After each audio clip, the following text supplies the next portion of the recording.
Welcome to the Marriage Puzzle Podcast with Julie and Thomas Hobby. We are marriage coaches who help couples with pain points about money, intimacy, and communication go from being overwhelmed to being secure in their marriage. If this is your first time listening to us, thanks for checking out our podcast. And don't forget to subscribe and leave us a rating and a review. Let's dive into this episode. We're so excited to announce that our fourth child, baby Jordan, is finally home from the hospital. He was in the NICU for 146 days, which is a really long time, but we're happy that he is home and healthy and still growing strong. And so we're celebrating that today. Yeah, for those of you trying to do the math really quickly, 146 days is almost 5 months. And so it was a long part of our life, a long stretch, but we just wanted to say a big thank you to those of you who listened to the updates that we gave throughout the podcast, who got to follow that journey, for all of the, encouragement, the likes and comments you gave us on social media to just kind of help encourage us and keep us going through that journey. We really appreciate that, and all the prayers that, you guys are saying for us and our family and Jordan specifically. So thank you.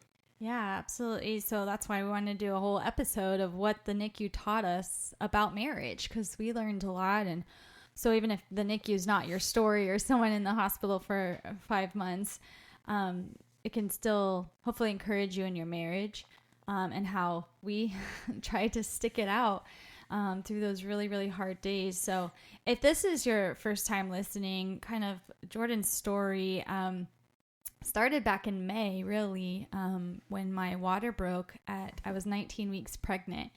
And if you're unfamiliar with a baby in your belly, you have amniotic fluid that they kind of learn to breathe. They practice their lung development and things like that.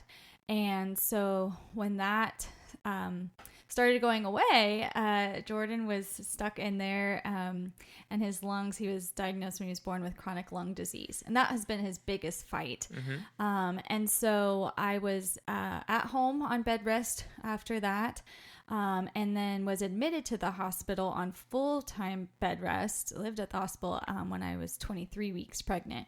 So that kind of was part of the podcast journey too. We had a lot of guests and stuff because Thomas was holding down the fort with our other 3 kids at home, and I was trying to hold Jordan in at the hospital. Yeah, and we love creating the podcast and the content for you, and we didn't want to just go radio silent and just forget about everything, but oftentimes when things happen, you have to really put some stuff on the back burner, and we were just trying to put some content out there to still help anybody who could utilize it. And we appreciate you kind of bearing with us through that tough time, and just hopefully you were still gaining some great stuff. Our downloads and listens didn't decrease any during that, so we really appreciate you sticking with us too. We felt well supported. And so many people, like Thomas is saying, your prayers, people we didn't even know rallied around us. Other podcasters in the marriage community jumped in and helped us out. Which isn't one of our points on what the NICU taught us, but I would say, marriage alone, like a community around you, cheering you on. Yep. Absolutely. And so, on June 18th, Jordan Maverick Hobby was born. I was 25 weeks pregnant one day. And he weighed 1 pound, 13 ounces and was 11 inches long. So smaller than a ruler, and went right to the newborn ICU. Yeah. And just, a funny quick little thing. The name Maverick actually means an independent male who avoids conformity, and so he clearly did not want to conform to the normal pregnancy length or anything like that. He was like ready to be here. Yeah, but the most recent thing, people are like, oh, you named him Jordan Maverick because of the movie and he being a fighter, but he really did prove that he was a fighter.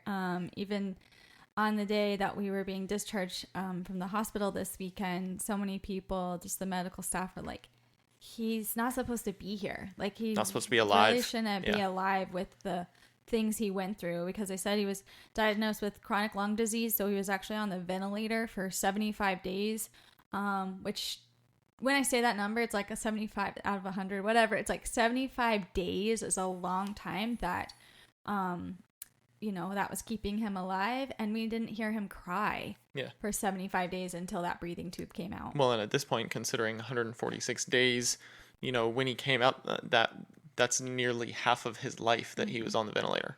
And we didn't even get to hold him. I didn't hold him till 26 days in, you a little bit after that. And even that was very delicate because of the breathing tube could damage him. So it was just really hard to be parents in that as well. But we went every day to visit him, and he even had a couple surgeries while there. He had a heart surgery to close a PDA, a hole in his heart. Some chest tubes. Chest tubes to help with the lungs, the fluid in his lungs.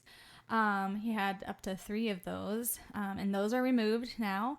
And 3 of those all at the same time. Yeah. Not different times, like 3 separate chest tubes in his chest at once. once. One didn't work, so let's try 2. That didn't work, so here we go, 3. Yeah. So his battle scars are awesome. It's going to remind us daily of his story and his fight for life, because then he went from the ventilator to CPAP, and he didn't come off CPAP till October, so he was still on that for a while, and then moved to high oxygen. Now he's on low flow oxygen, did come home on oxygen, and will probably need that to help him breathe for a while as his lungs still continue to grow. And then once he got on that low flow oxygen, we did try to bottle feed and even breastfeed, and he was doing great for a little while, and then had a swallow study, which was kind of interesting, where you give a baby a bottle under an x-ray, and you can see on the video where it's going. Is it going to his stomach? And it showed him aspirating, which means it was getting in his airways, which could be deadly. So we had to stop oral feeds immediately. Yeah, and like for us as adults, when you take a drink of your water and it, goes down the wrong pipe, and then you cough to get it out, he didn't have that reaction to cough because he was still struggling, learning to breathe at the same time. He would just keep drinking because he knew that's what he was supposed to do, but he didn't even have the reaction to stop drinking, and so it was getting into his lungs, so they had to stop that for his safety. Yeah, so he's fed now. He had a surgery to have a G tube placement, which is a feeding tube. It goes directly to his stomach. And we had another surgery. Yeah, another surgery. And they also, in that procedure, kind of reshaped and repositioned his stomach as well to help with reflux. Yep. So poor little guy had so much to overcome, but he did. And now he's home, and even with oxygen and G tube and a monitor, he's we joked that he's not wire-free, wireless baby yet, but we're happy to have learned all the medical things that we do now to take care of him. And so he graduated from the NICU just on November 11th. Was born June 18th, came home November 11th, from 1 pound 13 ounces to now 9 pounds 9 ounces and 20 inches long. So he did grow, and we appreciate your continued prayers now as he finishes his journey at home to grow and heal. But it's not the life or death that we went through many times, the ups and downs of the NICU. And that's just our really fast story of almost 5 months. But we just wanted to relay that to you. As you can imagine, our marriage could have really been strained during that. And I was it was challenging, even on bed rest, us being apart. And so we just also took this weekend to look back and say, what were 3 tips that we could say, like, that got us through, where we're still in this together and stronger because of the hard times, as hard as they were.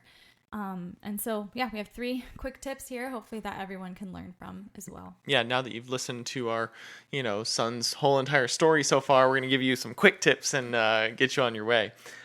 First one, we actually did a full episode on this first one way back when, but it really kind of just rang true during this again. Number 1 is just support your spouse. I mean, in tough times like this, like Julie said, there were times when she was on bed rest at the hospital, and I couldn't take her place for that. I couldn't do anything for her there because I had to be at home taking care of the kids, and she couldn't take my place on that because she needed me to do that. And we just really had to support each other. And so, support your spouse, give grace in the tough moments, because there are some really tough moments that happen. I mean, we're specifically talking about the NICU here for us, but take out NICU and fill in your blank of your hard that, you have gone through or are going through, and give grace in the tough moments when they happen. I mean, that's the only big thing that's really going to help you get to the other side of it, is giving that grace that you need. Yeah, I was going to say, kind of let them be what they need to be, processing emotions, that hug, instead of trying to fix things. That's how you can show grace, and then encourage them frequently. Those Very are just frequently. all ways you can support your spouse through things. The second one is keep regular date nights a priority. We've talked about a frequency of even like weekly date nights, even if that's at home, monthly, maybe going out, even quarterly, getting away, and annually doing a long vacation. That's kind of what our rhythm, our goal is.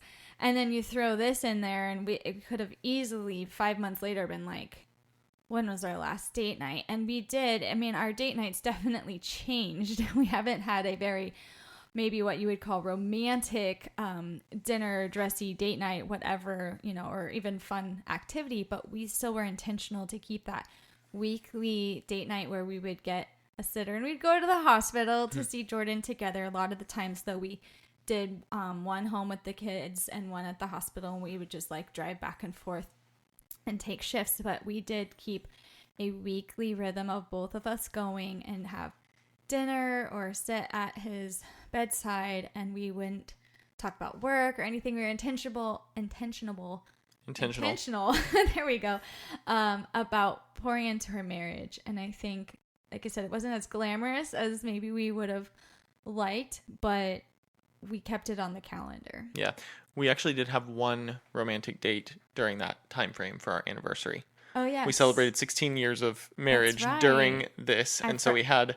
how could I forget? That felt so long ago because I was It kind of blended in. I give you grace on Yes. that one. I give you grace in the tough moments. Thank you. But you're right. We did have very nice that then ended at the hospital Right. to see Yeah. Jordan. We still had to get that in. But yes. So I would say, even when it's like even if you're not going through a hard, you're just a busy schedule or whatever, don't put that in the back burner, because it would have been so easy to look back and be like, when was the last time we went out or had a date, even at home? Yeah. That was intentional. And maybe just adjusting the expectations, or the, lowering the bar, if you will, for your date nights, to just know that the quality time is really what's most important over anything else, and that it can be alongside of doing anything. Like you said, many of our date nights were spent at his bedside, just talking and just spending the time with each other while we were there visiting him as well. And so just, change your expectations for date nights in those seasons to know that you're still getting good quality time with your spouse. And the last one, number 3, that we have for you is prioritize talk time. I mean, if you've listened to a single other podcast that we've put out there of the other 70 episodes that we have besides this one, you've probably heard us talk about communication. And that's a really big key thing for us in regards to marriage. And we had to really prioritize this, because with 3 other kids at home, 1 child in the NICU, we were pretty much, our family was living in 2 separate places, because, one member was in the hospital and the rest of us were at home, or, we were visiting each other. A lot of times we were just kind of high-fiving and switching places. And I guess what a detail that helps understand that is we were limited to 3 people in Jordan's room at a time. Right. So our whole family couldn't just go and sit bedside. Because there were 5 of us aside from him. Right. So that's why, this weekend was so fun to have our first family picture of the 6 of us. Yeah.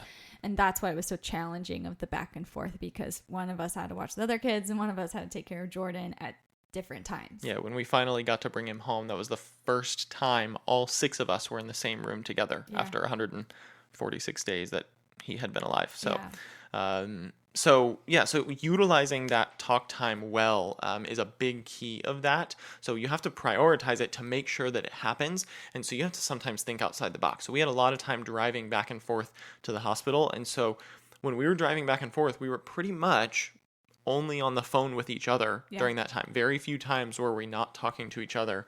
And that was mostly our logistical conversations because, I'm driving and dealing with traffic maybe, and that can be frustrating. And, you're helping get the kids ready for dinner at home or vice versa. And, there's obviously a lot of distraction happening during that. So we had to really just kind of put that as more logistical conversation because we needed to do that as well to keep our family moving forward.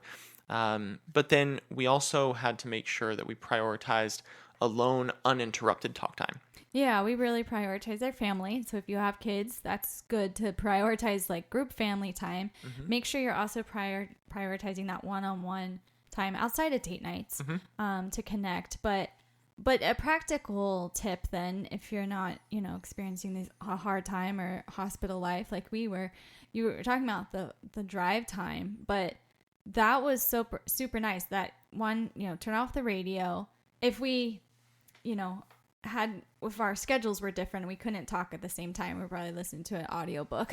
We went through a lot of books, but there were other people that I even said, no, I can't talk to you on the phone right now because I need to connect with my husband.